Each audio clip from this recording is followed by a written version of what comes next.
अस्सलाम वालेकुम, आदाब अर्ज़ है जी। डियर लिसनर्स, कहिए क्या हाल है, वाल हैं, कैसे हैं आप सब। दुआ है, उम्मीद है आप सब खैरियत से होंगे और अल्हम्दुलिल्लाह मैं भी बिल्कुल खैरियत से हूँ और आपके लिए नावल की नेक्स्ट एपिसोड लेकर हाजिर हूँ। नावल जो है वो आगे की जानिब बहुत अच्छी तरह बढ़ रहा है, लेकिन शुरू में जितना चिलिंग था, जितना अच्छा और खुशगवार सा आगाज़ था, आगे आगे जैसे जैसे बढ़ रहा है तो तकलीफ़ दे होता जा रहा है। रबिया के हवाले से तो बेहतर हो गया है, वो उसके लिए शुरू में जो है वो थोड़ी सी मुश्किलात थी। अब वो लग रहा है कि उसकी ज़िंदगी स्टेबल होने वाली है, लेकिन दुख तो उसे भी पहुंच रहा है क्योंकि वर्दा से मंसूब है राफ़े, और ये काफ़ी शॉकिंग न्यूज़ है। मतलब हाशिम उसको जो है वो दुआएं देता रहता था कि तुम्हें भी मोहब्बत हो जाए। राफ़े का कभी तज़किरा नहीं हुआ कि वो वर्दा से इंगेज्ड है, तो समझ में नहीं आया एकदम से ये कैसा ट्विस्ट आ गया है कहानी के अंदर। और जनाब एकान के लिए तो वाकई बहुत बहुत बुरा लग रहा है। बहुत ही तकलीफ़ दे है एकान के साथ, जो एक वही हैप्पी हैप्पी थी वो भी उदास हो गई है। और शहला जो है वो छुपा रही है, किसी से भी शेयर नहीं कर रही। ये भी थोड़ी सी जो है वो अनकंफर्टेबल सी बात है। और अरीशा और नाइमा के साथ तो बहुत ही अजीब किस्म का जो है वो सीन हो गया है। अरीशा के लिए बुरा लग रहा है और बहुत अजीब भी लग रहा है कि फ़राज़ ने इतने यकीन से उसका नंबर तलाशा, फिर उससे जो है राब्ता भी किया और उसको जो है वो चौंका भी नहीं। वो अरीशा के निकाह के वक्त वो मौजूद था तो उस नाम पर ही कम अज़ कम वो चौंक जाता, लेकिन वो चौंका नहीं अरीशा के निकाह के मौका पर भी। तो खैर चलिए देखते हैं क्या होता है आगे आगे। अभी तक तो जो है सब कुछ उलझा हुआ है। इस कहानी की फरमाइश हमसे की है सैफुल्ला और रंजना गुप्ता ने। कहानी का नाम है रेगज़ार तमन्ना। मुसन्निफ़ा है महा मलिक और आज आप सुनेंगे इसकी किस्त नंबर 19। दीवार के साथ लगे हुए छोटे गमलों में पानी डालते हुए वर्दा ठिठकी थी। हमज़ा की हमराही में एक बेहद खूबसूरत छोटे कद की मॉडर्न सी लड़की अंदर दाखिल हुई थी। अस्सलाम वालेकुम, वो शगुफ्तगी से मुस्कुराई। वर्दा आगे बढ़ आई, उसने हाथ मिलाया। वर्दा आप ही ये नाइमा का पूछ रही थी। हमज़ा बोला, मैं इन्हें यहाँ ले आया हूँ। आप नाइमा की फ्रेंड हैं? वर्दा ने दिलचस्पी से उसका रोशन चेहरा देखा। नहीं, वो होले से हंसी। मैंने उन्हें कॉलेज में देखा है। वैसे मेरा नाम फ़रीहा है। आपकी तारीफ़? मैं वर्दा हूँ, नाइमा की बड़ी बहन। ओह, नाइमा घर पर हैं? उसी लम्हे कमरे से कोई गाना तेज़ सुरों में गुनगुनाती बेफिक्र नाइमा बाहर निकली थी। फ़रीहा ने बेहद इश्तियाक से भोले चेहरे वाली नाइमा को देखा था। वर्दा जो फ़रीहा को बगौर देख रही थी, उन निगाहों की मानवियत पर कदरे चौंक सी गई। नाइमा भी एक अजनबी मगर खूबसूरत और खुश लिबास लड़की को घर में देखकर ठिठकी। नाइमा, ये फ़रीहा हैं, तुमसे मिलने आई हैं, वर्दा ने नरम लहजे में कहा। नाइमा ने एक मरतबा फिर गड़बड़ाकर उन दोनों को देखा। मुझसे मिलने? वह हैरानी से नाक चढ़ाकर बोली। फ़रीहा के लबों पर मुस्कुराहट तैर गई। वर्दा कदरे भिन्नाई थी। आए फ़रीहा, वो खुद ही बोली थी। अंदर चलकर आराम से बैठते हैं, बातें तो होती ही रहेंगी। फ़रीहा ने हनूज़ मुस्कुराते हुए इस्बात में सर हिलाया था। वर्दा आगे बढ़ी तो फ़रीहा भी उसकी हमराही में कदम बढ़ाने लगी। नाइमा पहले तो होंकों की मानिंद खड़ी रह गई, फिर कुछ ख्याल आने पर वो भी तेज़ी से ड्राइंग रूम की सिमत बढ़ी थी। क्या लेंगी आप? वर्दा ने शाइस्ता अंदाज में गुफ्तगू का आगाज़ किया। कोल्ड ड्रिंक या फिर चाय? मैं चाय शौक़ से पीती हूँ। वो बात बेबात मुस्कुराते अच्छी लगती थी। आप नाइमा से बातें करें, मैं चाय बनाकर लाती हूँ। वर्दा वहाँ से उठ गई। उसके जाने के बाद फ़रीहा नाइमा की जानिब मतवज्जा हो गई, जो खुद भी ध्यान से उसे देख रही थी। तो आप हैं नाइमा? जी हाँ, मैं ही नाइमा हूँ। आप मुझे किस हवाले से जानती हैं? वो कदरे हैरानी में मुब्तला थी। है एक हवाला, वो खुलकर मुस्कुराई। फिर बताऊँगी। आप मुझसे मिलने ही आई हैं? नाइमा को यकीन ना था। यही समझ लें, वो मुख्तसिर बोली। कौन कौन होता है आपके घर में? ये मेरे नाना अब्बू मरहूम का बंगला है, नाइमा उसे बताने लगी। यहाँ हम लोग अलहदा अलहदा पोर्शंस में आबाद हैं। 2 पोर्शंस में हमारे 2 मामू और उनकी फैमिलीज़ हैं। यहाँ अम्मी, मैं और वर्दा आप ही होते हैं। बड़ी बहन की शादी हो चुकी है। आपके वालिद? हमारे बचपन में ही उनका इंतकाल हो गया था। ओह, वेरी सॉरी, फ़रीहा बोली। और आप? नाइमा अब तक उलझी हुई थी।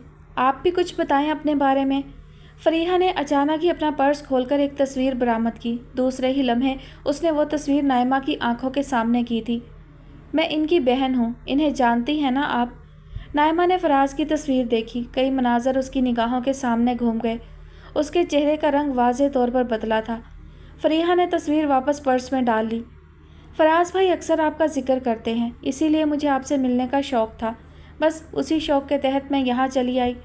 नाइमा गुमसुम सी हो गई थी। वो दीवाना सा लड़का जो चंद एक मरतबा उससे टकराया था, वो भला उसका जिक्र क्यों करता था? और फरीहा के यूं ही चले आने के पीछे क्या इंदिया पोशीदा था? उसका दिमाग उलझ सा गया। तुम परेशान क्यों हो गई हो नाइमा? फरीहा ने उसका चेहरा देखा तो उसके हाथ पर हाथ रखकर नरम लहजे में बोली, मैं यहाँ तुम्हें परेशान करने तो नहीं आई। नाइमा ने चौंक कर उसकी सूरत देखी। उसी लम्हे वर्दा चाय की ट्रे लेकर अंदर दाखिल हुई तो फरीहा इत्मीनान से सोफे से टेक लगाकर बैठ गई। वर्दा चाय बनाने लगी। इसी असना में राबिया बेगम भी वहाँ चली आईं। अस्सलाम वालेकुम। फरीहा उन्हें देखकर ताज़ीमन उठ खड़ी हुई। वालेकुम अस्सलाम, जीती रहो। उन्होंने उसके सर पर हाथ फेरा। पढ़ती हो नाइमा के साथ? जी। वो लम्हा भर को रुकी। यूँ ही समझ लें आंटी। नाइमा न जाने क्यों इस सारी सूरत हाल से हरासा सी हो रही थी। राबिया बेगम के वहाँ बैठते ही वो उठकर बाहर चली गई। फरीहा की आमद का मकसद कुछ कुछ उसकी समझ में आ रहा था, लेकिन उसका मानी ख्यास सा अंदाज उसे उलझा रहा था। मैंने नाइमा को शहला आपी की शादी में देखा था, फरीहा राबिया बेगम को बता रही थी। मेरे बड़े भाई फराज अहमद इबाद भाई के बहुत अच्छे जिगरी दोस्त हैं, उसी हवाले से हम उन लोगों को जानते हैं। अच्छा अच्छा, राबिया बेगम मुस्कुराईं। नाइमा मुझे अच्छी लगी, इसीलिए मैं आज आप लोगों से मिलने चली आई, वो केक पीस खाते हुए कह रही थी। राबिया बेगम और वर्दा ने एक दूसरे की जानिब देखा था। दोनों की निगाहों में खुशी की कैफियत थी। फरीहा को देखकर उसके फैमिली बैकग्राउंड का बखूबी अंदाज़ा किया जा सकता था। फिर जब तक वो वहाँ रुकी, छोटे छोटे मानी ख़ास जुमलों में अपना मुद्दा बयान करती रही थी। अपने घर वालों को भी लाना बेटी। उसके उठने पर राबिया बेगम ने बेहद खुशी और शौक़ से कहा था। ज़रूर आंटी, अब तो आना जाना रहेगा। वो मुस्कुराई थी। चंद आंसू एक कान के अंदर गिरे। उसने मोमिन को सीने से लगा लिया। मैंने बताया ना बेटा, आज तबीयत ठीक नहीं है, इसलिए। ईमान सो रही है अब तक? वो तो सो रही है मम्मा, लेकिन मुझे बहुत भूख लगी है। चलो मैं आपको बर्गर बना दूँ, वो उठते हुए बोली। नहीं, मुझे आप चिकन डालकर नूडल्स बना दें। उसके चेहरे पर चमक आ गई। अच्छा, बना देती हूँ। वो उठकर किचन में चली आई। उसके सर में दर्द से धमाके हो रहे थे। पिछले 15 घंटों से उसने पानी का घूंट तक हलक से ना उतारा था। आशिर ने पहले उससे बात करने की बहुत कोशिश की थी, फिर वो उसे मम्मा मम्मा, मोमिन ने एक कान का शाना हिलाया। उसने सूजी सूजी आंखों से मोमिन की जानिब देखा। मम्मा, आपको क्या हुआ है? आप हमसे बात क्यों नहीं करती? वो उसकी आंखों को बगौर देख रहा था। एक कान ने गहरी सांस भरकर उसे खुद से लिपटा लिया। मम्मा की तबीयत ठीक नहीं है जानू, सर में दर्द है इसलिए। आप पापा से नाराज़ हैं? उन्होंने रात आपको इतनी आवाज़ें दी, आपने बेडरूम का दरवाज़ा क्यों नहीं खोला? एक कान चंद लम्हों के लिए खामोश हो गई। फिर उसने उसके माथे से बाल हटाए। आपने होमवर्क किया? आप करवाएं ना, आपको पता है मैं अकेला होमवर्क नहीं कर सकता। लेकिन पहले खाना तो दें, मुझे इतनी भूख लगी हुई है। आपने आज खाना नहीं पकाया मम्मा? उसके हाल पर छोड़कर न जाने वो कहाँ गायब हो गया था। एकान ने रो रो कर बुरा हाल कर लिया था। सोच सोच कर उसके दिमाग की शरेआनें फटने के करीब हो गई थी। उसकी समझ में तो कुछ भी न आया था। उसे तो बस इतना इल्म हो सका था कि आशिर की ज़िंदगी में उसके अलावा भी कोई मौजूद है, और यह ख्याल सुहाने रूह था। जितना सोच रही थी, गुत्थियाँ उतनी ही उलझती चली जा रही थीं। मोमिन को नूडल्स का प्याला देकर वो फ्रिज से ठंडे पानी की बोतल लेकर फिर कमरे में चली आई। घोंट घोंट ठंडा पानी अपने अंदर उतारते हुए अब वो ये सोच रही थी कि उसे क्या करना चाहिए। आशिर को माफ़ करने का तो सवाल ही नहीं था। आशिर ने उसके एतमाद को बेहद ठेस पहुंचाई थी, और बात सिर्फ एतमाद की कब थी। यहाँ तो मोहब्बत जैसी शय दाव पर लगी हुई थी, जिसके पीछे वो आंखें बंद किए इतने सालों से चलती चली जा रही थी। कान की निगाहों में गुज़िश्ता ज़िंदगी के सारे मनाजर एक रील की मानंद चल रहे थे। वो कॉलेज का खूबसूरत ज़माना, शहला और उसकी बेमिसाल दोस्ती के दिन। फिर शहला को अब्रार और उसे आशिर मिल गया था। दोनों सहेलियों ने गोया एक साथ ही ज़िंदगी के नए दौर का आगाज़ किया था। एकान इस हिसाब से खुशकिस्मत निकली थी कि उसकी मोहब्बत को किसी बड़ी रुकावट का सामना ना करना पड़ा था। आशिर का रिश्ता आने पर जब घर वालों को उसकी आशिर के साथ इन्वॉल्वमेंट का इल्म हुआ, तब अम्मा और भाइयों की पेशानियों पर बल ज़रूर पड़े थे, लेकिन किसी ने भी उन दोनों के माबैन आने की कोशिश ना की थी, सिवाय फिरदौस बेगम के, जो उसकी शादी अख्तर मियाँ से करने की ख्वाहिशमंद थी। लेकिन घर वालों ने एकान की ख्वाहिश को मुकद्दम जानते हुए आशिर का रिश्ता कबूल कर लिया था। आशिर एक खूबरू मुतवस्सत तबके से ताल्लुक़ रखने वाला और ऊंचे ख्वाबों में जीने वाला नौजवान था, जिसे एकान की सूरत बहुत से खूबसूरत ख्वाबों की ताबीर मिल गई थी, लेकिन उसके ख्वाबों का एक बड़ा हिस्सा हसूल आसाइशात से ताल्लुक़ रखता था। उसे आगे से आगे बढ़ने की जुस्तजू थी, सो एकान के बहुत रोकने के बावजूद वो खुद को आगे जाने से ना रोक सका। शादी के इब्तदाई सालों के बाद ही वो समझ गया था कि अगर कुछ बनना है तो जुदाई के समंदर को पार करना पड़ेगा। सो वो कोशिशें बेहम में मसरूफ़ रहा और एक दिन उसे सालों की जुदाई की नवीद सुनाकर जापान चला गया। एकान मोहब्बत के पानी की मछली थी। उसकी ज़िंदगी में सब कुछ मोहब्बत से ही इबारत था, लेकिन मोहब्बत के साथ साथ उसके अंदर निहायत मतज़ाद सूरत में अना और ख़ुद पसंदी का जज्बा भी उसी शिद्दत के साथ मौजूद था। वो बैक वक्त मुहिब और महबूब दोनों बनना चाहती थी। वो मोहब्बत में पूजा की कायल ना थी। कुछ लो का असूल उसके अंदर पूरे तवाज़न के साथ काम कर रहा था, और इतने सालों बाद अचानक ये तवाज़न इस तरह बिगड़ा हुआ महसूस हो रहा था कि वो खुद को मछली की सूरत तालाब से बाहर पड़ा हुआ महसूस कर रही थी। एक तड़प थी जो अज़ू को कर्ब में मुब्तला कर रही थी। उसने आशिर को इतना चाहा था कि उसकी बेवफाई का ख्याल उसकी रगे जाँ को खंजर की मानिंद काट रहा था, और वह जितना तड़प रही थी कुछ कर गुजरने का ख्याल उतना ही कवी होता जा रहा था। पुलाव को दम देकर रबिया सलाद बनाने के लिए फ्रिज से सब्जियां निकाल रही थी जब उसे एहसास हुआ कि कोई उसे आवाज़ दे रहा है। रबिया ने फ्रिज बंद करके लम्हा भर के लिए गौर से सुना, फिर वो टोकरी एक तरफ डालकर तेज़ी से अंदर की जानिब भागी थी। कमरे का मंजर उसके हाथ पांव फुला देने के लिए काफ़ी था। मुनीसा बेगम बेड पर आड़ी तिरछी पड़ी हुई थी। उनके दोनों हाथ उनके पेट के निचले हिस्से पर सख्ती से जमे हुए थे और वो बुरी तरह से कराह रही थी। रबिया दौड़ती हुई उन तक पहुंची। आंटी क्या हुआ है आपको? वो उन्हें संभालने की कोशिश करने लगी। दर्द बहुत है रबिया, वो रो देने को थी। शिद्दत ज़ब्त से उनका चेहरा स्याह हो रहा था, आंखें गहरे हलकों में उतरी हुई महसूस हो रही थी। आंटी मैं क्या करूं? रबिया के हाथ पैर फूल चुके थे और अकल ने काम करना छोड़ दिया था। मेरी बच्ची, मुनीसा तड़पने लगी। मेरी बच्ची को बुला दो। ओह, रबिया की अकल गोया ठिकाने पर आई। फिर वो उन्हें छोड़कर भागते हुए टेलीफोन तक आई थी। फ़ोन उठाकर वो कांपते हुए हाथों से शैला का मोबाइल नंबर डायल करने लगी। शैला हॉस्पिटल जाने के लिए तैयारी के आखिरी मराहल में थी जब उसके मोबाइल की बीप बजी। उजलत में कलाई पर नाजुक सी सिल्वर रिस्ट वॉच देखते हुए वो बेड की साइड टेबल तक आई। स्क्रीन पर रोशन नंबर देखकर उसके लबों पर हल्की सी मुस्कुराहट आ गई। हेलो, अस्सलाम वालेकुम। उसे दूसरी जानिब से मुनीसा बेगम की आवाज़ की तवक्का थी। शहला आपी, मैं रबिया, आप जल्दी से यहाँ आएँ, आंटी की तबीयत बहुत ख़राब है। रबिया का अंदाज ही नहीं, अल्फाज भी ऐसे थे कि शहला का वजूद काँप कर रह गया। क्या हुआ अम्मी को? वो हकलाई। मुझे नहीं पता, बस आप जल्दी आएँ, वो रो देने को थी। शहला पलटकर दरवाजे की तरफ भागी। लम्हा भर में वो मरकज़ी गेट पर थी। सामने ही राफ़े अपनी बाइक स्टार्ट कर रहा था। शहला तेज़ी से लपकी। राफ़े प्लीज़ मुझे अम्मी के घर ले चलो, उनकी तबीयत बहुत ख़राब है। क्या हुआ भाभी? वो भी घबरा गया। ऐसा क्या हो गया? पता नहीं, बस तुम जल्दी चलो, वो उसके पीछे बैठते हुए बोली। राफ़े ने बाइक दौड़ा दी थी। चंद मिनटों में वो दोनों आगे पीछे अंदर दाखिल हुए थे। मुनीसा बेगम को संभालने की कोशिश करती रबिया ने उन्हें सलाम किया। वो पसीना पसीना हो रही थी। शैला ने अपना फ़र्स्ट एड बॉक्स मंगवाया। उसके चेहरे पर तशवीश के आसार थे। उसने उन्हें फौरी तौर पर असर करने वाली पेन किलर टैबलेट दी, फिर पैड पर कुछ लिखने लगी। राफ़े प्लीज़ ये इंजेक्शन ला दो। अगर अम्मी को आराम ना आया तो मैं इन्हें इंजेक्शन भी दे देती हूँ। ज़रूर, वो उठ खड़ा हुआ। लेकिन आंटी को हुआ क्या है? मैं अभी कुछ नहीं कह सकती। टेस्ट वगैरह करवाने के बाद ही कोई हतमी राय दी जा सकती है। शायद अपेंडिक्स हो, लेकिन अपेंडिक्स लगता नहीं है।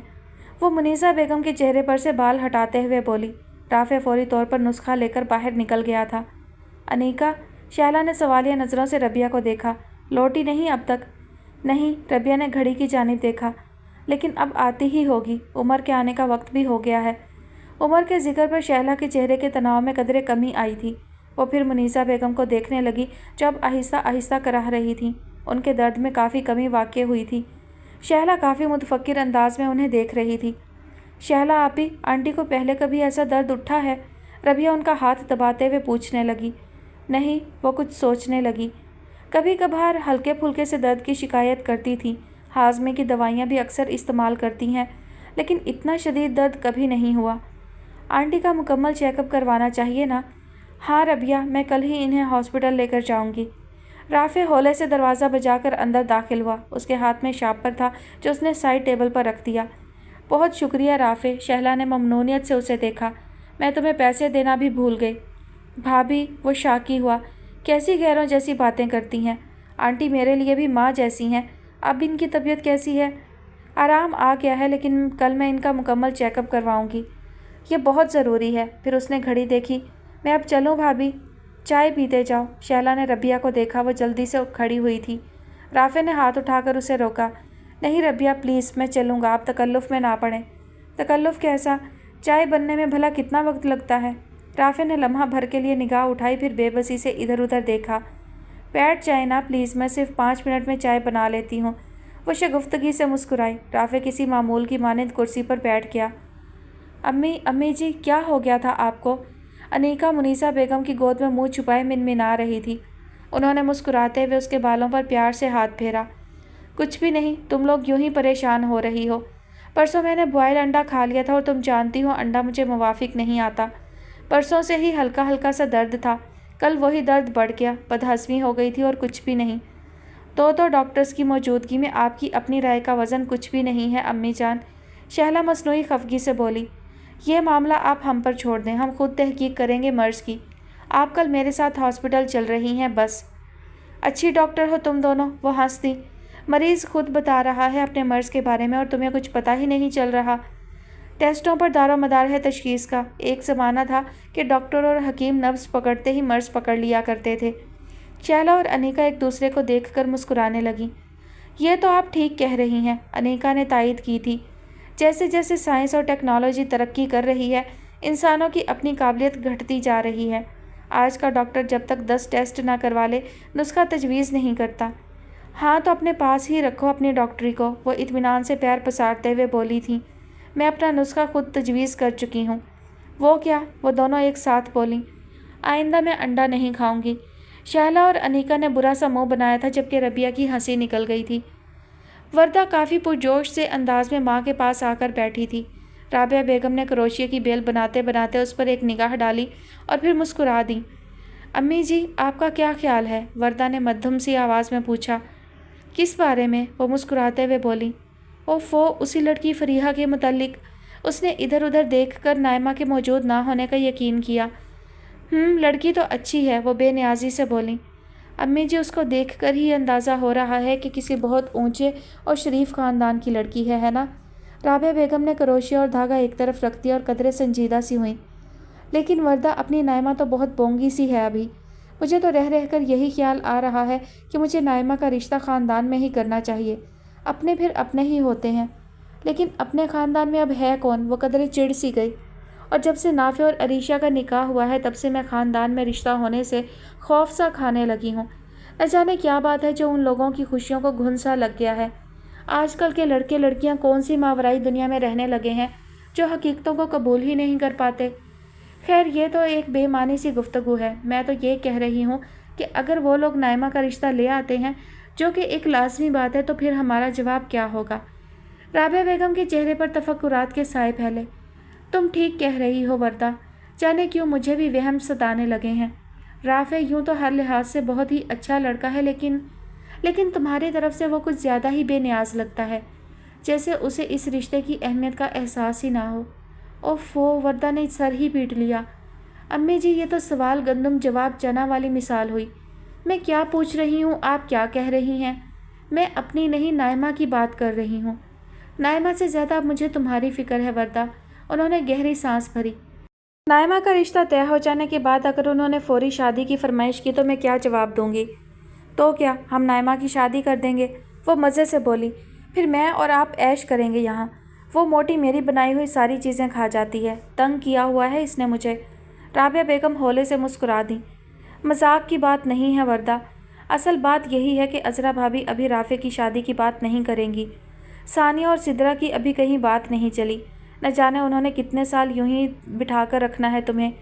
تو آپ کو کاہے کی فکر ہے؟ اس نے لاڈ سے ان کے گلے میں باہیں ڈالیں۔ میں تو خود یہیں آپ کے ساتھ رہنا چاہتی ہوں ساری عمر۔ خدا نہ کرے، وہ کانپ گئیں۔ اچھی بات منہ سے نکالتے ہیں بیٹا، مائیں بیٹیوں کو ان کے گھروں میں بستہ دیکھ کر خوش ہوتی ہیں، اپنے ساتھ رکھ کر نہیں۔ اچھا چھوڑیں اس بات کو، میں تو نائمہ کی بات کر رہی تھی۔ دیکھو جو اس کا نصیب، انہوں نے سانس بھری۔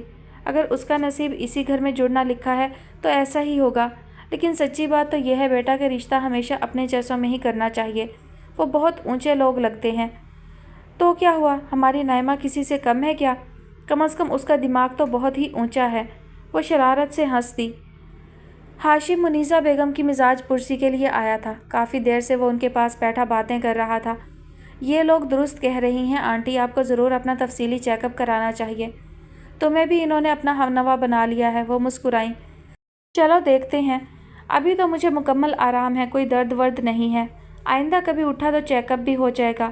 خدا نہ کرے، شہلا نے خفگی سے انہیں دیکھا۔ آئندہ کیوں اٹھے درد، آپ بھی بچوں جیسی باتیں کرنے لگی ہیں۔ ہاشم نے بے حد پرشوق انداز میں شہلا کو دیکھا تھا۔ اس کا خفا خفا سا انداز اسے بہت دلچسپ لگا۔ اسی لمحے شہلا نے بھی نظر اٹھا کر اس کی جانب دیکھا اور پزل سی ہو گئی۔ گھر چلیں جناب، وہ بشاشت سے پوچھنے لگا۔ شہلا نے نگاہ اٹھا کر گھڑی میں ٹائم دیکھا۔ نہ جانے کیا بات تھی، اس کا حیات ولا میں دل لگ کر نہ دیتا تھا۔ یہاں آ کر ایسا محسوس ہوتا تھا جیسے وہ اپنی گمگشتہ جنت میں چلی آئی ہو۔ ہاشم نے اپنے سوال کے جواب میں اس کے بدلتے ہوئے تاثرات کو بے حد دھیان سے دیکھا۔ اسے احساس ہوا تھا کہ شہلا کا وہاں سے جانے کا موڈ نہیں ہے۔ میں چلوں پھر، وہ اٹھ کھڑا ہوا۔ شہلا چونکی تھی، اس نے ہاشم کا سوال یاد کیا، پھر خود بھی اٹھ کھڑی ہوئی۔ میں بھی چل رہی ہوں، آپ اکیلے ہی جانے کا ارادہ رکھتے ہیں کیا؟ ہاشم ذرا سا مسکرایا۔ لگ رہا تھا کہ اکیلے ہی جانا پڑے گا۔ چھٹی حس الارم بجا رہی تھی۔ کہیے تو آپ کی چھٹی حس کا علاج کر دوں، صحیح کام نہیں کر رہی یہ، وہ اپنا ہینڈ بیگ اٹھاتے ہوئے یوں ہی بولی۔ ہاشم ایک مرتبہ پھر اسے غور سے دیکھنے اور مسکرانے پر مجبور ہو گیا۔ شہلا کے انداز میں جیون ساتھی والے رنگ ابھرنے لگے تھے۔ اس کی روز اول والی اجنبیت میں کمی آتی جا رہی تھی۔ اچھا امی جی، میں اب چلتی ہوں، کل آپ سے ملنے آؤں گی۔ دوا ٹائم پر لے لیجیے گا، بلکہ میں نے انیکا اور ربیہ کو بھی یاد دہانی کرائی ہے۔ تم بے فکر ہو کر جاؤ، وہ بھی مسکرائیں۔ ربیہ تو میرے منٹ منٹ کا حساب رکھتی ہے، وقت پر کھانا، وقت پر دوائی، بیٹیوں سے بڑھ کر ہو گئی ہے میرے لیے۔ اندر داخل ہوتی ربیہ نے ان کے جملے سنے۔ اس کی روح ہلکی پھلکی ہو کر مسکرانے لگی، جیسے ہر ریاضت کا صلہ پا لیا ہو۔ شہلا نے بھی اس کا چہرہ بہت محبت سے دیکھا تھا۔ ربیہ کی ہمراہی میں اندر آتا عمر بھاگ کر شہلا سے لپٹ گیا تھا۔ ماما آپ جا رہی ہیں پھر؟ عمر، ربیہ نے اسے پکارا۔ نہیں، وہ ضدی پن سے بولا، میں آج مما کے ساتھ جاؤں گا۔ میں بہت دنوں سے مما کے ساتھ نہیں سویا، مجھے رات کو نیند نہیں آتی۔ جھوٹے، ربیہ نے اسے ایک چپت لگائی۔ روزانہ میں تمہیں کہانی سناتی ہوں اور تم کہانی ختم ہونے سے پہلے ہی سو جاتے ہو، تو میں کیا کروں؟ آپ کی کہانی اتنی لمبی ہوتی ہے، بورنگ ہونے لگتی ہے تو میں سو جاتا ہوں۔ اس کی بات پر سب ہنس دیے۔ ربیہ اس کے کپڑے اور یونیفارم وغیرہ رکھ دو، شہلا نے محبت سے اس کا سر ہلایا۔ میں اسے اپنے ساتھ لے کر جا رہی ہوں۔ ہررے، اس نے خوشی سے نعرہ لگایا۔ ماں بیٹے کی خوشی دیکھ کر پھر کوئی بھی کچھ نہ کہہ سکا تھا۔ اس کے گھر کا پتہ نہیں ملتا، ہم کو ایک رہنما نہیں ملتا، ایک عالم کو چھان بیٹھے ہم، آپ سا دوسرا نہیں ملتا۔ لفظ کے پیچ و خم کھنگالے ہیں، پیار بھی بے ریا نہیں ملتا، اپنی گہرائیوں میں ڈھونڈیے اب، بت قدوں میں خدا نہیں ملتا۔ رافع حیات ولا کے پچھلے بڑے لان میں ٹہل رہا تھا۔ دماغ پر نہ جانے کیوں ایک بڑا بوجھ دھرا ہوا محسوس ہوتا تھا۔ وہ اس بوجھ کو خود پر سے اتار کر پھینک دینا چاہتا تھا، لیکن کسی طور کامیابی نہ ہوتی تھی۔ ایسے عالم میں لفظ سے لفظ جڑتا گیا، خیال سے خیال بنتا گیا اور غزل ہوتی گئی۔ وہ گھاس پھوس سے بھرے ہوئے حوض کی منڈیر پر بیٹھ گیا۔ وہ سگریٹ نہیں پیتا تھا، لیکن نہ جانے کیوں اسے اس وقت ایک سگریٹ کی طلب ہونے لگی تھی۔ ذہن میں بھرا ہوا دھواں کسی بہانے نکالنے کا جی چاہنے لگا تھا۔ نہ جانے وہ آسمانی رنگ اتنا کیوں پہنتی ہے؟ شاید اسے علم ہے کہ آسمانی رنگ اس کی شبیہ رنگت پر بہت جچتا ہے۔ اس رنگ میں اس کی سیاہ آنکھوں کی چمک اور سیاہی مزید بڑھ جاتی ہے، شنگرفی لبوں کی مسکان اور بھلی معلوم ہوتی ہے شاید، لیکن نہیں، وہ تو خود سے اتنی بے نیاز محسوس ہوتی ہے جتنی باقی دنیا سے۔ اس کا دھیان تو نہ جانے کہاں رہتا ہے، بادلوں پر، چاند کی چاندنی پر، انبنی دنیا میں، پریوں کی نگری میں۔ شاید وہ خود بھی وہیں سے آئی ہے، وہ پریوں سی نازک لڑکی۔ رافع نے آنکھیں بند کیں، وہ روشن پیشانی، وہ سیاہ چمکتی آنکھیں، وہ وہ اپنی ہتھیلی پر مکہ مار کر رہ گیا۔ کسی نے اس کے کاندھے پر ہاتھ رکھا تھا۔ رافع اچھل ہی پڑا۔ پھر اس نے ہاشم کے مخصوص گوچی کی خوشبو محسوس کی۔ وہ اس کے برابر حوض کی منڈیر پر بیٹھ گیا تھا۔ تو یہ طے ہے کہ تو اس سے محبت کرنے لگا ہے، تیرے رت جگہ بتا رہے ہیں۔ رافع خاموشی سے بیٹھا رہا۔ ہاشم نے اس کے تاثرات دیکھنے کی کوشش کی لیکن رات کافی سیاہ تھی۔ تو کیوں جاگ رہا ہے؟ رافع نے چند لمحوں کے بعد پوچھا۔ اگر محبت ہی جگاتی ہے تو اب تو تجھے سونا چاہیے۔ ہاشم اس کی بات پر دھیرے سے ہنس پڑا۔ کیوں؟ شادی محبت کا اختتام ہے؟ جیسے لاسانی جملے پر تیرا یقین ہے کیا؟ نہیں، رافع بھی مسکرا دیا۔ میرے کہنے کا یہ مطلب تو نہیں۔ میں یہ کہنا چاہ رہا تھا کہ اگر محبت میں جدائی رت جگہ دیتی ہے تو محبتوں کی غربت تو مدہوشی عطا کرتی ہے۔ یہاں ویرانے میں تو ہم سے الو بھلے لگتے ہیں۔ ہاشم زور سے ہنسا، پھر دفتن خاموش ہو گیا۔ یار رافع، وہ کچھ دیر بعد بولا، یہ ون وے محبت کا فارمولہ کیسا ہے؟ کیا کہتا ہے تو اس بارے میں؟ ون وے محبت کی غربت کتنی دیر مدہوش رکھ سکتی ہے بندے کو؟ رافع چونک سا گیا۔ ہاشم کے لہجے میں کچھ تھا۔ ڈاکٹر صاحبہ سے کوئی شکایت؟ اس نے محتاط سا ہو کر پوچھا۔ او نہیں یار، شکایت تو جب بھی ہوئی مجھے اپنے آپ سے ہوگی، وہ بے پرواہی سے بولا۔ خدا نہ کرے، رافع بڑبڑایا۔ اچھا غزل سنا۔ ہاشم قدرے بے فکری سے پھیل کر بیٹھا۔ کون سی غزل؟ جو ابھی وارد ہوئی ہے، ایسی رات اور ایسی تنہائی؟ شاعر غزل نہ کہے یہ کیسے ممکن ہے؟ رافع دھیرے سے ہنس پڑا۔ ہاشم یار غار تھا، اس سے کچھ بھی چھپانا اس کے لیے ناممکن تھا۔ وہ اسے غزل سنانے لگا۔ ہاشم بغور سن رہا تھا۔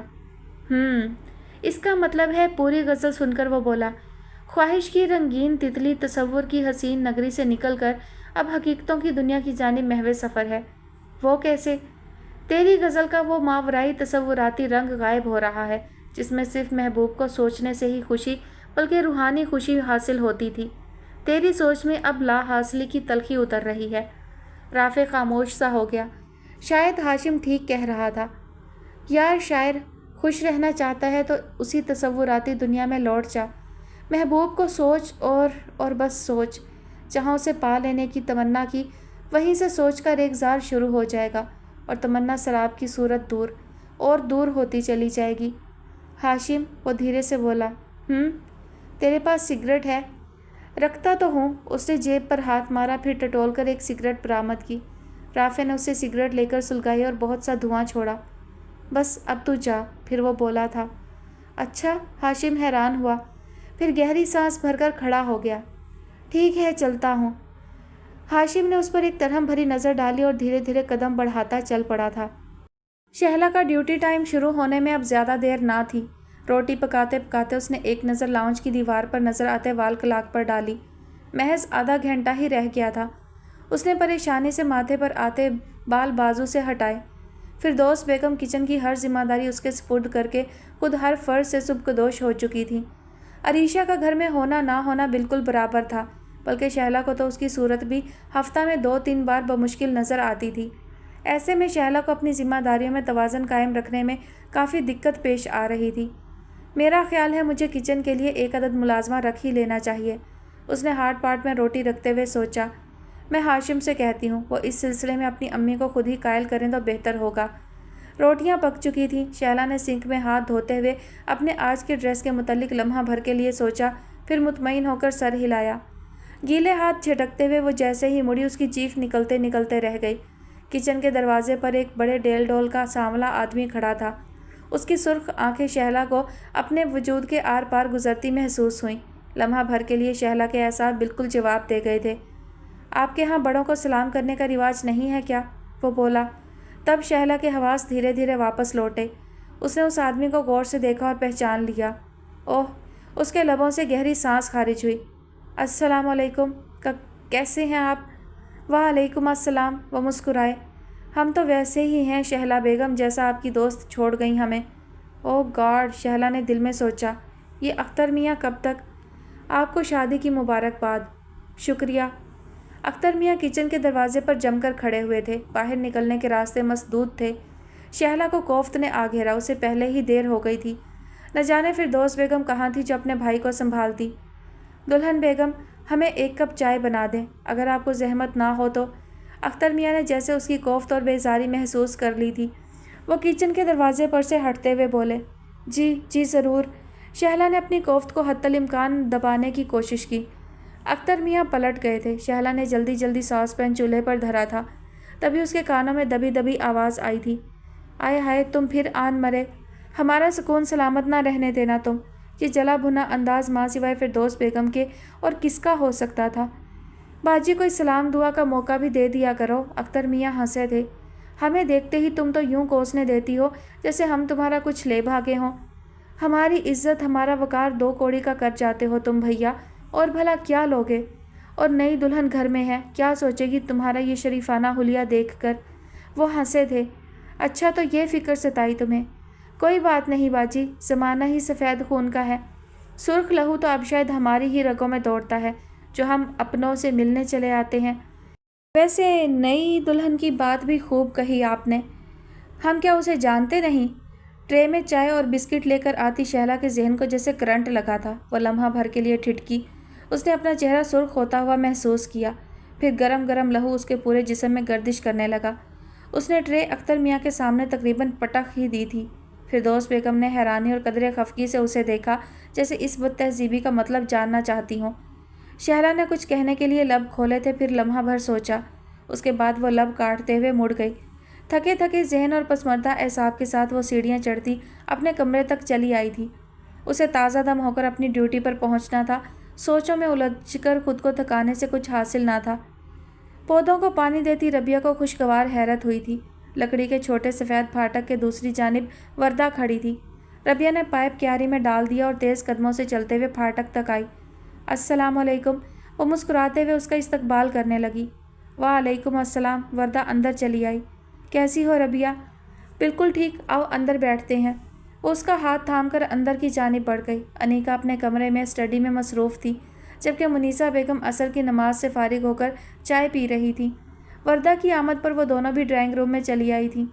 इतने सालों में तुम कभी मुझसे मिलने ना आई और रबिया से दोस्ती हुई तो इससे मिलने आई हो, अनीका ने अपने मखसूस धौंस वाले अंदाज में शिकायत की थी। ये तो तुम ठीक कह रही हो, वर्दा हंसती। मैं अपनी गलती मानती हूँ, लेकिन ये भी तो देखो, रबिया भी तो मुझसे मिलने आती है, जबकि इतने सालों में तुम कभी मुझसे मिलने ना आई। चलो भाई, तुमने तो बदला ही चुका दिया, अनीका बेबसी से बोली। सभी हंस दिए। ये रबिया है ही ऐसी। मुनीसा बेगम ने मोहब्बत से उसकी जानिब देखा। ये सबको अपना बना लेती है, सभी गर्विदा हो जाते हैं इसके। रबिया झींप कर अपनी हथेलियाँ देखने लगी।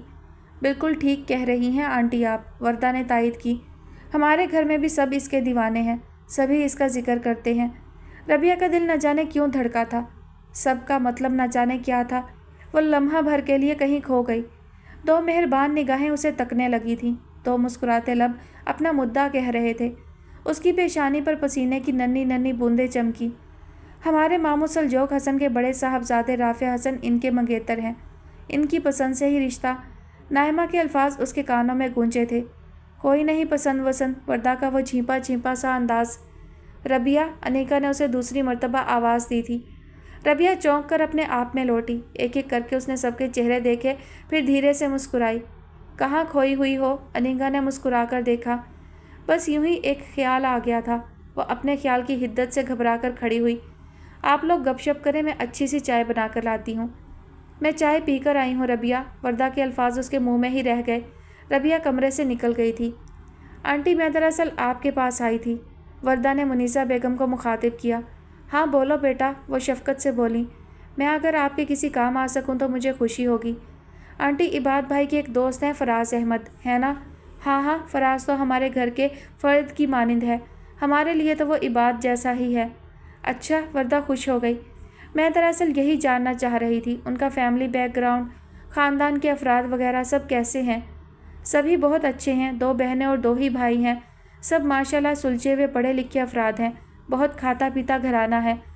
वर्दा के चेहरे पर चमक आ गई। मुनीसा बेगम के अल्फाज और अंदाज बहुत हौसला अफसा थे। पहले ये तो बताओ कि बात क्या है? अनीका ने उसे घूरा। बात यह है कि फराज की बहन फरीहा हमारे घर आई थी। उनकी बातों से अंदाज़ा हुआ कि वो लोग नाइमा में इंटरेस्टेड हैं। वेरी गुड, ये तो बहुत अच्छी बात है। अनीका भी खुश हुई। उन दोनों की जोड़ी तो खूब सजेगी। वैसे फराज भाई तो छुपे रुस्तम निकले, आने दो उन्हें, समझती हूँ उनसे। अरे नहीं अनीका प्लीज़, वर्दा इल्तिजाइया अंदाज में बोली। अभी तो उन लोगों ने ऐसी कोई बात नहीं की, ये तो महज मेरा अंदाज़ा है। अभी तुम उनसे कुछ मत कहना, वरना वो हमारे मुतालिक क्या ख्याल करेंगे। तुम बेफिक्र रहो वर्दा बेटी, मुनीसा बेगम ने उसे तसल्ली दी। हमारे घर से ऐसा कोई जिक्र नहीं होगा। और जहाँ तक उन लोगों का ताल्लुक़ है, वो बहुत अच्छी फैमिली है, हर लिहाज से अच्छी। अगर रिश्ता है तो कबूल करने में तामुल ना करना। बहुत शुक्रिया आंटी, वो ममनूनियत से बोली। मेरा बोझ हल्का कर दिया आपने। ये नायमा तुम्हारा बोझ कब से हो गई? अनीका हैरत से हंसी। वर्दा ने उसकी बात पर गौर किया, फिर खुद भी उसकी हंसी में शरीक हो गई। चाय लेकर अंदर दाखिल होती रबिया ने ध्यान से उसे देखा था। मोटी मोटी आंखों वाली मलीह रंगत की हामिल वर्दा वाकई पुरकशिश थी और हंसी उसके चेहरे पर मलकोती तासुर ले आती थी। रबिया ने दिल से उसके यूं ही मुस्कुराते रहने की दुआ की। न जाने क्यों उसे ये लड़की बहुत अपनी अपनी सी लगती थी। कूलर से पानी लेकर वो जैसे ही पलटी, लम्हा भर के लिए ठिठक कर रुक गई थी। सुर्ख निगाहें लिए वो मुकाबिल था। एकान उन निगाहों में देखना ना चाहती थी। वो पानी लेकर साइड से निकलने लगी। आशिर ने उसका रास्ता रोका। ये कौन सा खेल खेल रही हो तुम मेरे साथ एकान? नज़रों की तरह उसका लहजा भी तपा तपा सा था। एकान ने भी सुलगती नज़रों से उसे देखा। खेल? खेल का मतलब जानते हो तुम आशिर साहब? मैं एक कमज़ोर औरत भला कौन सा खेल खेल सकती हूँ? खेल तो तुम्हारे जैसे मर्द खेलते हैं, हम औरतों से। ये क्या लफाजी है? वो झंझलाया। मेरे वापस जाने में महज 3 दिन रह गए हैं, महज 3 दिन। और तुम अपनी हर जिम्मेदारी, हर ताल्लुक़ को पसे पुश्त डालकर कमरा बंद किए न जाने किस मातम में मसरूफ़ हो। जिम्मेदारी, ताल्लुक़? एकान ने भरा हुआ ग्लास सिंक में दे मारा। मैं याद रखूं अपनी जिम्मेदारियों को, मैं हर ताल्लुक़ बनाऊं, और तुम? उसने उंगली से आशिर की जानिब इशारा किया। तुम आज़ाद पंछी बनकर डाल डाल फिरते रहो। क्या किया है मैंने ऐसा? वो तुम अपने आप से पूछो। अगर ज़मीर नाम की कोई शय है तुम्हारे अंदर, और अगर नहीं है तो फिर तुम्हारे इस सवाल का जवाब तुम्हें अल्लाह के सिवा कोई नहीं दे सकता। वो फिर उसके करीब से गुजर कर जाने लगी थी। आशिर ने उसका बाजू इस सख्ती से पकड़ा कि उसकी उंगलियां एकान के बाजू में खुब सी गईं। उसे खींचते हुए वो कमरे में लाया और बिस्तर पर दे मारा। एकान के लबों से घुटी घुटी सी चीखें बरामद हुई थीं। तुम मुझे मेरे फेयर रहने का ये सिला दे रही हो? क्या कर लेती तुम अगर मैं उससे शादी कर लेता तो? क्या कर सकती थी तुम अगर मैं उसकी अदाओं और हुस्न का दीवाना बन जाता और इस दीवानगी में तुमको हमेशा के लिए छोड़ देता? बोलो, जवाब दो, जवाब दो। क्या बिगाड़ सकती थी तुम मेरा, और क्या बिगाड़ लोगी अब? एकान बिस्तर पर गिरी उसे खूनी नज़रों से देख रही थी। एकान बेगम, तुम न जाने कौन सी फैंटेसी में ज़िंदा हो। आंखें खोल कर देखो कि इस दुनिया में क्या कुछ होता है और क्या कुछ हो रहा है। मर्द अगर ख़राब होना चाहे तो उसे कोई नहीं रोक सकता, कोई नहीं। बीवी तो एक बहुत कमज़ोर सी शय है। एकान की आंखों में दुख से आंसू आ गए थे। वो एकटुक उसे देखे जा रही थी। मैंने ऐसा कुछ नहीं किया है जिस पर तुम्हें बेवाओं की तरह मातम करने की ज़रूरत पेश आए, समझी तुम? वो कमर पर हाथ रखे बेहद शफ़ाक अंदाज में कह रहा था। मर्दों की ज़िंदगियों में ऐसे छोटे मोटे वाक़यात आते रहते हैं। हवा के झोंके की मानिंद औरतें आती हैं और चली जाती हैं, और हवा के झोंकों के पीछे कोई नहीं भागता। समझने की कोशिश करो। एकान ने अपने चेहरे से बाल हटाए और उठकर खड़ी हो गई। फिर वो कदम कदम चलती उसके सामने जा खड़ी हुई। हवा के झोंके की मानिंद अगर कोई मेरी ज़िंदगी में भी आ जाए मिस्टर आशिर, तब भी तुम्हारे ख्यालात यही रहेंगे? अगर मैं भी तुम्हारे जाने के बाद किसी मर्द से वक्ती ताल्लुक़ अस्तवार कर लूँ? उसके अल्फाज उसके लबों में ही रह गए। आशिर ने उसके चेहरे पर इस ज़ोर से थप्पड़ मारा था कि वो पलट कर फिर बिस्तर पर जा गिरी थी। अपनी हद में रहो एकान बेगम, वो कुर्राया था। तुमने सिर्फ मेरी मोहब्बत देखी है, उसी पर कनात करो। इससे आगे जाने की कोशिश की तो आई विल किल यू। वो कमरे से निकल गया था। न जाने क्या बात थी, चेहरे पर उठती टीसों के बावजूद उसे रोना न आया था। खुली आंखों से दीवार को तकते हुए वो कुछ से कुछ सोचे चली जा रही थी। मुंदी मुंदी आंखों से शहला ने टाइम देखा। शाम के 7 बज चुके थे। वो उठकर बैठ गई। आज उसका ऑफ डे था। उसने दोपहर बहुत मज़े से सोने में बिता दी थी। उसने अपने बराबर खाली जगह पर निगाह की। उमर को उसने अपने साथ ही सुलाया था, लेकिन अब वो वहाँ नहीं था। न जाने किस वक्त वो उसे सोता छोड़कर कमरे से निकल गया था। शहला ने अपने बाल समेटे और उठकर लाइट्स ऑन की। फिर वो वॉशरूम की जानिब बढ़ गई थी। ठंडे पानी से मुंह धोकर पुरसकून एहसाब के साथ चाय की तलब लिए वो कमरे से निकली थी कि सीढ़ियों पर पहुंचकर वो ठिठक गई। ये छोकरा तो जान को आ गया है, इतना शैतान, इतना शरीर।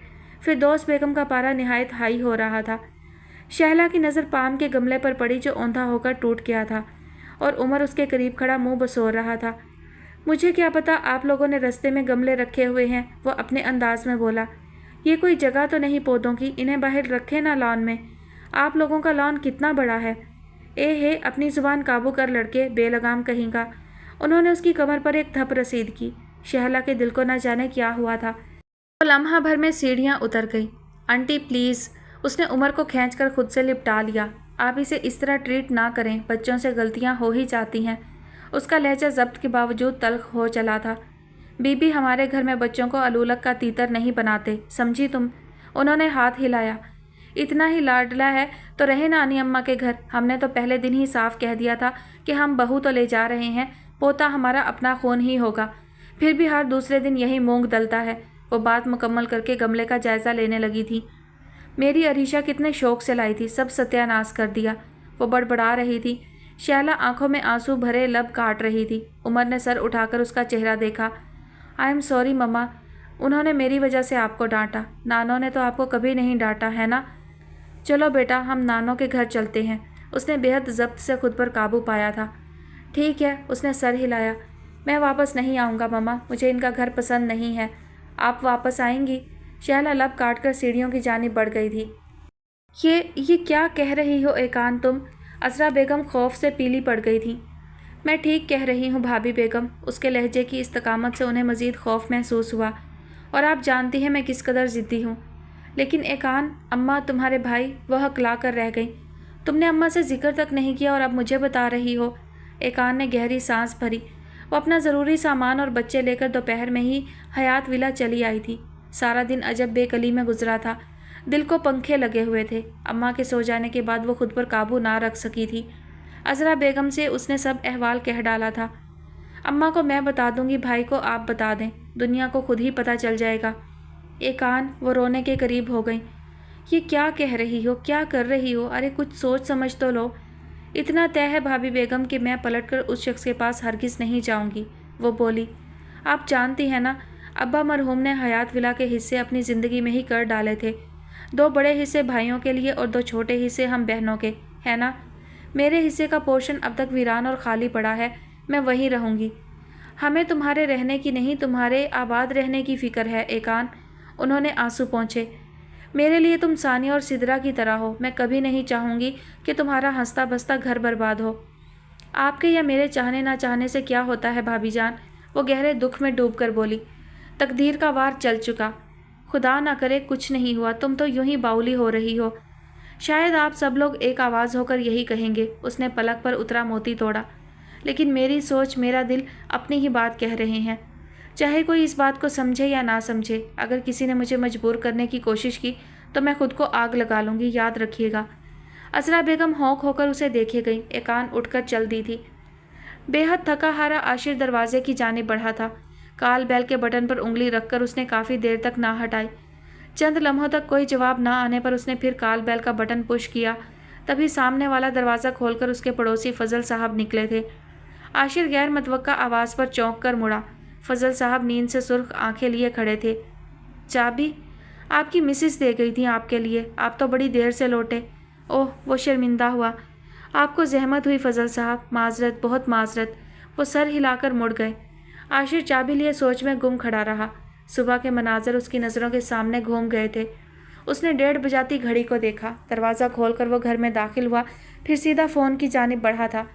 बैल एक तवातर से बजी थी। अजरा बेगम अफ्ताओं खैज़ा फ़ोन तक पहुंची थी। हेलो, उन्होंने बैठी हुई सी आवाज़ में कहा। आशिर चंद लम्हों के लिए खामोश रहा था, फिर उनके दोबारा हेलो कहने से कबल ही वो आहिस्तगी से बोला, अस्सलाम वालेकुम भाभी जान, आशिर बात कर रहा हूँ। अब चंद लम्हे खामोश रहने की बारी अजरा बेगम की थी। फिर वो भी मध्यम आवाज़ में बोली, हाँ आशिर मियाँ, कैसे हैं आप?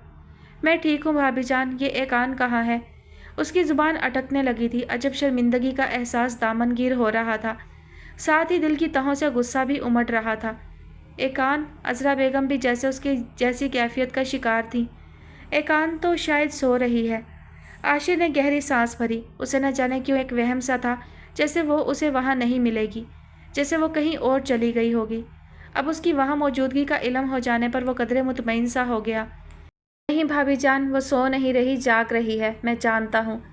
आशिर, वो ऐसा है कि क्या बेहतर नहीं होगा कि तुम सुबह फ़ोन कर लो? अजरा बेगम अब के कदरे शर्मिंदगी से गोया हुई। एकान की तबीयत कुछ अच्छी नहीं है। आशिर ने एक गहरी सांस ली। उसका गुस्सा बढ़ता जा रहा था। भाभी जान, आप उसे बुलाएं, वो कदरे नरूठे अंदाज में बोला। मैं उससे अभी बात करूँगा। अच्छा, वो मध्यम पड़ी, मैं देखती हूँ, तुम होल्ड रखना। रिसीवर एक तरफ रखकर वो परेशानी के आलम में उसके कमरे की जानिब बढ़ी थी, जहाँ शफीका हयात और एकान लेटी थी। उन्हें खौफ था कि रात गई शफीका हयात की नींद अगर ख़राब हुई तो शायद उनकी तबीयत भी बिगड़ जाए। वो गोलियां खाकर सोया करती थी। कमरे के दरवाजे पर पहुंचकर वो ठिठक गईं। एकान दीवार से टेक लगाए, दोनों बाजू सीने पर बांधे बाहर ही खड़ी थी। नीम अंधेरे में भी वो उसके मतवरम पपोटों को देख चुकी थी। एकान, मुझे खबर है भाभी जान, वो होले से बोली। मैं बेल की आवाज़ सुन रही थी। ठीक है, मैं कमरे में जा रही हूँ, तुम बात कर लो। एकान चुप रही। अजरा बेगम पलटकर अपने कमरे की तरफ चली गई। एकान यूं ही सीने पर बाजू लपेटे होंठ काटती रही। जी तो चाह रहा था कि फ़ोन का रिसीवर यूं ही एक तरफ रखा रहे और दूसरी जानिब वो इंतज़ार और गुस्से की कैफियत में मुब्तला रहे, लेकिन अकल कह रही थी कि आज या कल उसे बात तो करना ही थी। सो कुछ देर बाद वो धीरे धीरे चलती हुई फ़ोन तक आई।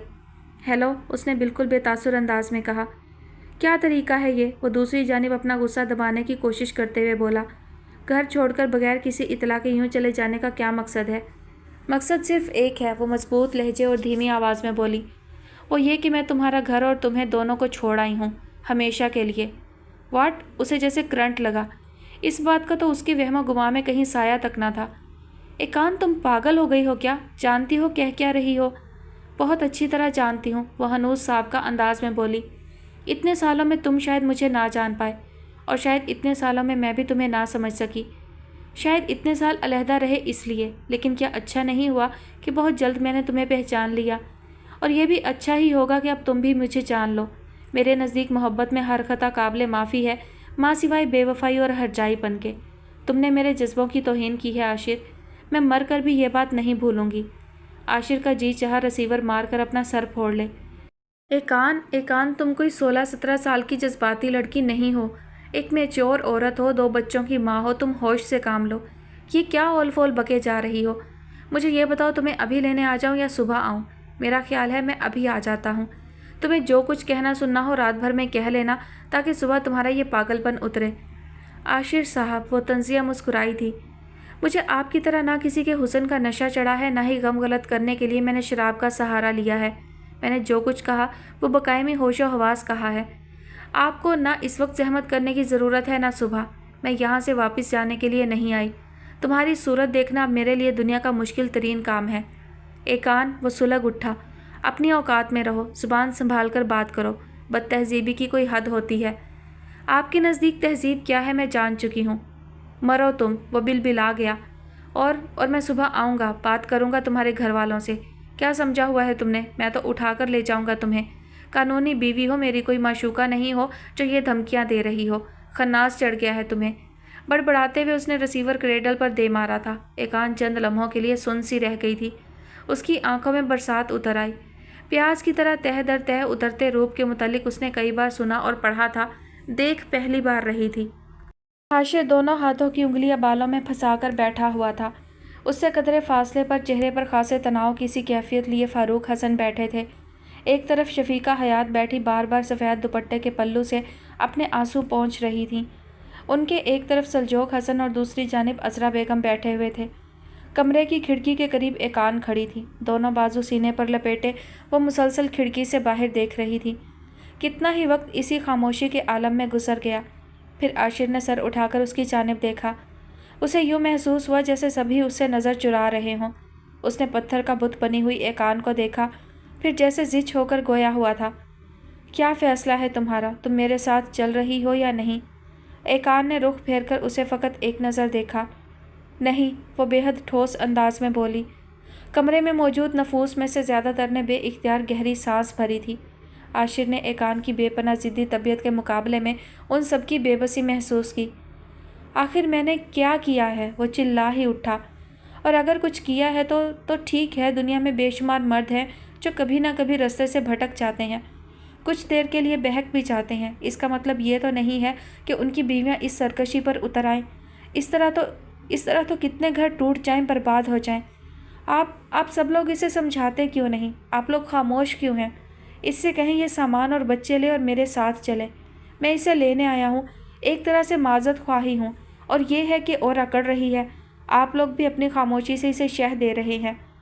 उसके लफ्ज़ से बेबसी और गुस्सा झलक रहा था। एकान को यकगोना सुकून का एहसास हुआ। आशिर के आने से कबल ही उसने अपनी माँ और भाइयों पर वाज़े कर दिया था कि फ़िल हाल वो उसके साथ जाने का कोई इरादा नहीं रखती, और ये कि अगर किसी ने उसे मजबूर करने की कोशिश की तो वो कोई इंतहाई कदम उठाने से भी गुरेज नहीं करेगी। वो माँ और भाइयों की लाडली थी, सबसे छोटी थी और हमेशा से अपनी मनवाती आई थी। इस वक्त भी उसकी धमकी ने जैसे सबके लब सी दिए थे। यूँ भी उनका घराना इखलाकी कदरों की अहमियत को पहचानने और उन पर जोर देने वालों में से था। फारूक हसन और सुलजोक हसन को एकान की नाराज़गी की वजह जानकर हकीकतन धचका लगा था। उन्हें आशिर से इस बेराह रवी की उम्मीद ना थी। दिल ही दिल में वो एकान को दुरुस्त जान रहे थे। फारूक हसन ने खंखार कर गला साफ किया, फिर वो धीमे अंदाज में बोले, देखिए आशिर मियाँ, आप कहते हैं कि आपका यहाँ आना इस बात का सबूत है कि आप माजरत ख्वाह हैं। हालांकि अब तक जो कुछ आपने कहा उस सारी गुफ्तगू में एक लफ्ज़ भी ऐसा नहीं है जो आपको माजरत ख्वाह साबित करता हो। आप दुनिया के सारे मर्दों के एक ही सफ़ में खड़े होने पर इसरार कर रहे हैं, जिससे सिर्फ ये साबित होता है कि आप अपने कहे को हक बजानिब समझते हैं और आपके ख्याल में इस रविश में कोई बुराई नहीं है। मैंने ऐसा हरगिज़ नहीं कहा भाई मियाँ, वो भी कदरे नरम पड़ा। मैं तो बार बार यही कह रहा हूँ कि ठीक है, मुझसे गलती हुई, लेकिन इसका मतलब ये तो नहीं है कि इस ज़रा सी बात के पीछे अपना घर ख़राब किया जाए। मैं इसे चाहता हूँ, अपने बच्चों को चाहता हूँ, फिर यह मुझे किस बात की सज़ा देना चाह रही है। फारूक हसन ने उसकी बात मुकम्मल होने पर सवालिया नज़रों से एकान की जानिब देखा था। वो अब होंठ चबाते हुए जैसे खुद को बहुत कुछ कहने के लिए तैयार कर रही थी। बोलो एकान, फारूक हसन बोले। भाई मियाँ, वो सुलगते लहजे में बोली, पहली बात तो ये है कि यह अगर माजरत ख्वाह हैं भी तो मुझे इनकी माजरत पर रत्ती बराबर भी यकीन नहीं है। चोर अगर चोरी करते हुए पकड़ा जाए और उसी वक्त माफ़ी मांग ले तो कौन है जो ये यकीन करेगा कि आइंदा ये चोर मज़ीद चोरी का इर्तिकाब नहीं करेगा। उसने तो पकड़े जाने पर एक रस्मी कार्रवाई के तौर पर ही माजरत की है ना। यही हाल इनका भी है। ये चक्कर कितना पुराना है, कब से चल रहा है और बात कहाँ तक जा पहुँची है, मैं कुछ भी नहीं जानती। मुझे तो सिर्फ इतना इल्म है कि मैंने इनके रवैये में खिंचाव और फ़र्क महसूस किया, लेकिन ये मुझे झूठी तसल्लियाँ देते रहे। मैंने कई बार इनसे वक्त की कमी का रोना रोया। ये हर बार कुछ ना कुछ कहकर मुझे मुतमईन करने की कोशिश करते रहे, और जब मैंने एक वाज़ेह सबूत मिलने पर इन्हें यह बावर कराया कि मैं बहुत कुछ समझ चुकी हूँ, तब इन्होंने एतराफ़ जुर्म इस अंदाज में किया जैसे सर से बला उतारते हैं। मेरे नज़दीक जो बात ज़िंदगी और मौत का मामला है, इनके लिए महज वक्ती खेल, जिसे बहुत से लोग खेलते हैं, इन्होंने भी खेल लिया तो क्या बुराई। माजरत इसको कहते हैं, शर्मिंदगी इसका नाम है। क्या गारंटी है इस बात की कि कल को ये खेल दोबारा शुरू ना होगा। वो हसीन भला वहाँ जापान में इनकी 2 रोज़ा जुदाई बर्दाश्त ना कर पाई। इनके पीछे वो यहाँ तक पहुँच गई। ये उसे लिए लिए फिरते रहे, उसके साथ होटलों में अयाशियाँ करते रहे, मुझसे झूठ बोलते कि आइंदा शुरू करने वाले बिज़नेस के मुतालिक मालूमात हासिल कर रहे हैं, या शायद यही था इनका आइंदा होने वाला बिज़नेस। वहाँ जापान में इन्हें किसका डर होगा। वो हसीना होगी और ये होंगे। मैं यहाँ इनके बच्चे पालती हूँ, अपनी जान चलाती रहूँ, घुल घुल कर रह जाऊँ। ये हर साल 2 साल बाद तशरीफ़ लाएं और अपना हंसता बसता घर देखकर खुशी खुशी अपनी दुनिया में वापस लौट जाएं। बस इनकी माजरत ख्वाही के पीछे यही ख्वाहिशकार फरमा है। एकान के लफ्ज़ों में सच्चाई गूंज रही थी। कमरे में काफ़ी देर के लिए खामोशी छा गई। फिर आशिर ने गहरी सांस भरते हुए उसे देखा। जो कुछ तुमने कहा सच है। मैं चाहते हुए भी अपना दिल खोलकर तुम्हें दिखा नहीं सकता। तुम मेरी किसी भी बात पर यकीन नहीं करोगी, लेकिन चलो ये तो बताओ कि तुम इस मुश्किल का क्या हल निकालती हो। अब जो हुआ सो हुआ, लेकिन आइंदा क्या किया जाए। मैं हल्फ उठाऊं, नौकरी छोड़कर तुम्हारे पास घर में बैठा रहूं, क्या करूं मैं, क्या चाहती हो। मैं तुमसे अलहदगी चाहती हूँ, वो कतई लहजे में बोली। एक बिजली सी सब पर गिरी थी। शफीका हयात ने फिर रोना शुरू कर दिया। दोनों भाई भी सकते किसी कैफियत में बैठे रह गए थे। इस गलत फहमी में मत रहना कि मैं कभी तुम्हें तलाक दूंगा। आशिर गुस्से से तड़प कर खड़ा हो गया। तुम्हारी हमाकत और तुम्हारे पागलपन की सज़ा मैं अपने बच्चों को कभी नहीं दूंगा, समझी तुम। मैं तलाक नहीं चाहती, वो इत्मीनान से बोली। मैं अपने बच्चों से तुमसे ज़्यादा मोहब्बत करती हूँ। कभी भी नहीं चाहूँगी कि ये एक ब्रोकन फैमिली का हिस्सा कहलाएं, लेकिन ये है कि मुझ पर तुम्हारा कोई हक नहीं होगा। कानूनी तौर पर तुमसे वाबस्ता ज़रूर रहूँगी, लेकिन अमली तौर पर तुम्हारा मुझसे कोई ताल्लुक़ ना होगा। वो झिझक सी गई थी। भाइयों की मौजूदगी ने उसे बहुत कुछ कहने से बाज रखा था, लेकिन उसके अल्फाज का मफहूम बेहद वाज़ेह था। आशिर शशदर रह गया था। एकान, वो कदरे बेबसी से बोला, क्या हो गया है तुम्हें। दूसरे ये कि मैं अब तुम्हारे घर में भी नहीं रहूँगी। मैं यहाँ रहूँगी हयात विला में बने अपने पोर्शन में, लेकिन अपने बच्चों का माहाना खर्च तुम मुझे दोगे, क्योंकि बहरहाल तुम इनके बाप हो, इनके कफ़ील। لیکن تم اپنا گھر چھوڑ کر یہاں رہنا کیوں چاہتی ہو؟ جب میں یہاں سے چلا جاؤں گا تو تمہیں وہاں رہنے میں کیا قباحت ہے؟ وہ بالآخر ضبط کھوتے ہوئے اس کے مقابل آ کھڑا ہوا۔ ایکان چند لمحے اس کی آنکھوں میں جھانکتی رہی۔ اس کی نظروں کی بے بسی، جھنجھلاہٹ اور کچھ نہ کر پا سکنے والی کیفیت سے وہ عجب مسرت سے ہمکنار ہوئی۔ تمہارے گھر میں رہوں گی تو تم سے وابستہ رہنے کا احساس مجھے شکست و ریخت میں مبتلا رکھے گا۔ میں مسلسل اسی کیفیت میں گھری رہوں گی کہ میں یہاں رہ کر تمہارے گھر کی دیکھ ریکھ ایک باندی کی طرح کر رہی ہوں، اور تم وہاں کسی اور کی زلفوں کے سائے میں زندگی کی خوشیاں کشید کر رہے ہو۔ نہیں، میں اپنے گھر میں رہوں گی اس احساس کے ساتھ کہ میں اور میری زندگی ہر قید و بند سے آزاد ہیں۔ کسی کو میری پرواہ نہیں اور مجھے کسی کی پرواہ نہیں۔ یہی میرا فیصلہ ہے، پہلا اور آخری۔ کسی رد و بدل کی توقع کے بغیر تم سے میرا تعلق صرف اور صرف ہمارے 2 بچوں کی زندگی کے اہم معاملات تک محدود رہے گا۔ جب بھی پاکستان آؤ ان سے ملنے آ جانا اور بس۔ عاشر کی آنکھوں میں لمحہ بھر کے لیے جیسے دھند سی اتری، پھر اس نے سر کو زور سے جھٹکا دیا۔ ٹھیک ہے، وہ بولا تو اس کے لہجے میں دکھ کی گہری پرچھائیں کے ہمراہ سرکشی کا تاثر بھی نمایاں تھا۔ تم ساری زندگی ایک بیوہ یا ایک مطلقہ کسی محرومی میں مبتلا رہنا چاہتی ہو تو تمہاری مرضی، لیکن جیسے ہی تنہائی میسر ہو تو یہ سوچنا کہ کس کو کتنا فرق پڑے گا۔ وہ تیز تیز قدموں سے چلتا ہوا کمرے کے دروازے تک جا پہنچا، پھر لمحہ بھر کے لیے رک کر اس نے کمرے میں موجود افراد پر ایک نظر ڈالی۔ صبح میری فلائٹ ہے، اب کب لوٹوں گا نہیں جانتا، میری طرف سے خدا حافظ، الوداع۔ وہ کمرے سے نکل گیا۔ سبھی نے دکھ کی گہری کیفیت میں ڈوب کر قدرے ملامتی نظروں سے ایکان کی جانب دیکھا جو پتھر کا بت بنی کھڑی تھی۔ سب کی نگاہوں کو محسوس کر کے وہ اپنے آپ میں لوٹی تھی، پھر جیسے ان نگاہوں میں موجود سوالوں سے بچنے کی کوشش کرتے ہوئے وہ بھی تیز تیز قدموں سے چلتے کمرے سے نکل گئی۔ میری بچی، شفیقہ حیات زاروں قطار رونے لگی تھیں۔ ٹھیک ہی تو کہہ گیا ہے وہ، شوہر والی ہو کر بھی بیوہ یا طلاق یافتہ کسی زندگی گزارے گی۔ ارے کوئی اسے سمجھاؤ سلجوق، فاروق، ارے تم لوگ بھی کچھ نہ بولے۔ کچھ نہیں ہوتا اماں، فاروق حسن نے کسی سوچ سے نکلتے ہوئے انہیں تسلی دی۔ یوں سمجھیں کہ ایک طوفان تھا جو ٹل گیا۔ آج کی اس بات میں ان دونوں نے ہی اس انتہائی قدم کو اٹھانے سے گریز کیا جس سے میں خوف زدہ تھا۔ یہ اس بات کا ثبوت ہے کہ وہ ایک دوسرے کو چاہتے ہیں۔ یہی چاہت انہیں ایک دن پھر قریب لے آئے گی۔ ایکان ناسمجھ ہے، لیکن میں بھی چاہتا ضرور ہوں کہ عاشر کو اس کے کیے کی کوئی نہ کوئی سزا ضرور ملنی چاہیے۔ ایکان کا فیصلہ ایک لحاظ سے درست بھی ہے۔ آخر مرد کے لیے بھی خدا کی جانب سے مقرر کردہ حدود ہیں جن کا اسے پاس کرنا چاہیے۔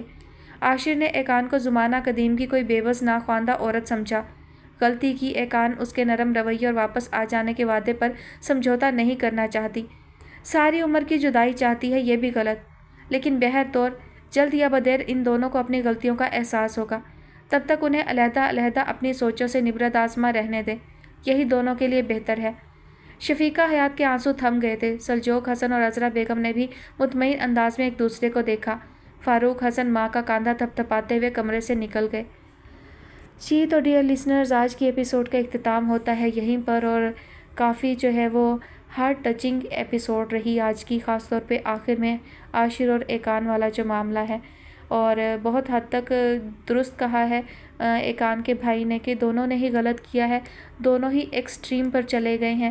لیکن جس وقت دکھ پہنچتا ہے، دھچکا لگتا ہے، تو میرا خیال کہ ایکان کا جو رد عمل ہے وہ بالکل قدرتی طور پر ہے، اور عاشر اس نے واقعی اسے چوٹ پہنچائی ہے، دکھ دیا ہے، اور مطلب اس بات کو نارملی نہیں، یعنی غلطی ہو گئی ہے، کوئی انسان اپنی غلطی تسلیم کرتا ہے، معافی مانگتا ہے تو معاف کر دینا چاہیے، لیکن وہی بات ہے کہ فوری طور پر معافی مل جانے سے اگلے انسان کو کوئی احساس نہیں ہوتا خاص۔ یہ تو صرف پکڑے جانے کی ایک شرمندگی تھی کہ اس چیز کو ماننا پڑا، ورنہ خود سے تو اس کو اندازہ نہیں ہوا نا کہ وہ اپنی بیوی کے لیے واپس آیا ہے، اور وہ سارا وقت جو ہے لیزا کو دے رہا ہے۔ جب وہ اسے 2 ٹوک کہہ رہا ہے تو اس کے ساتھ سختی بھی کرے، وہ کیوں اس کو جو ہے وہ اتنی اسپیس دے رہا ہے؟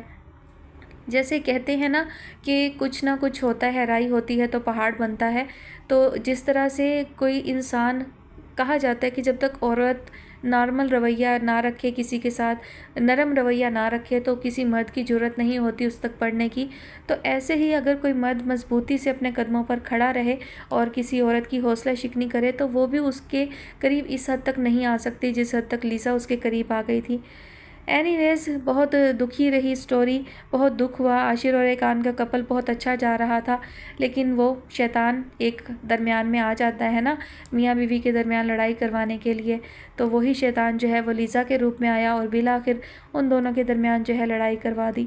ہوپ فلی کہ ان کا پیچ اپ ہو جائے اور یہ دونوں بعد میں دوبارہ سے ہنسی خوشی رہنے لگیں، اچھی امید ہے۔